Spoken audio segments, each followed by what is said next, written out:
Hi, I'm Vinita Wright, and this is Days of Deepening Friendship, an online community of women growing wiser. And this week the tables are turned. Usually I'm interviewing the author, but since I'm the author this week, my boss and colleague, Steve Connor, our managing editor, is going to interview me. So I'm just going to turn it over to you. I'm glad the tables are turned. It's my turn to question you. Vinita's book, Praying Freedom, a book of Lenten meditations. We're here to talk about the content of this book, and it's a wonderful book because I know part of your writing of this was using your background in Ignatian spirituality principles, which leads me to the very first chapter of the book, which is about freedom is grounded in truth. I love the sound of that, but I'm not quite sure what it means. Well, I think before, you can go at this from two angles, and the first is the first one we think about during Lent is, all of my sin, all that's wrong in my life.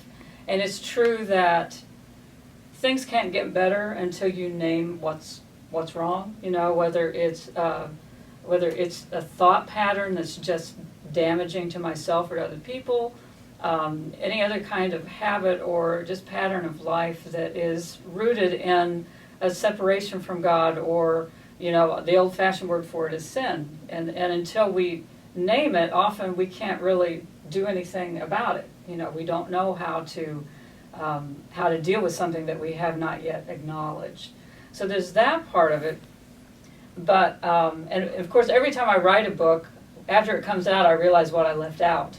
So I get to say what I left out of this first chapter about freedom being grounded in truth, and that there is other truth in your life too that I think we are more likely to overlook, and that is all the wonder and the beauty of our lives. And I think often, I know it's the case with me, I'm so busy worrying about what's wrong or how I'm not doing well that I often really downplay what is going well and the beauty that is expressed through my life, and the good things that are happening and the things I'm learning to do better.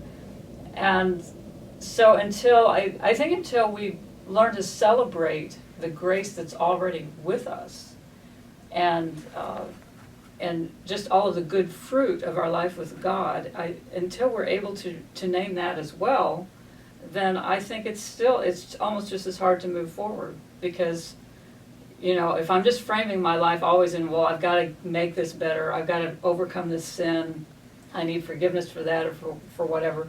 As long as I do that, then I think the focus is not at all what Jesus was about. He was about, the kingdom's here. Hey, wake up, everybody. Everything's going to be better now. So there are really two sides of, freedom coming from truthfulness. And one is that, I name what's wrong so that then I can grapple with it. I can bring it to prayer. I can bring it to counseling or whatever I need. But then there's that other part of, this part of my life is going really well, and I offer thanks to God for it. I'm not ashamed to tell people about it, and that also helps me move forward.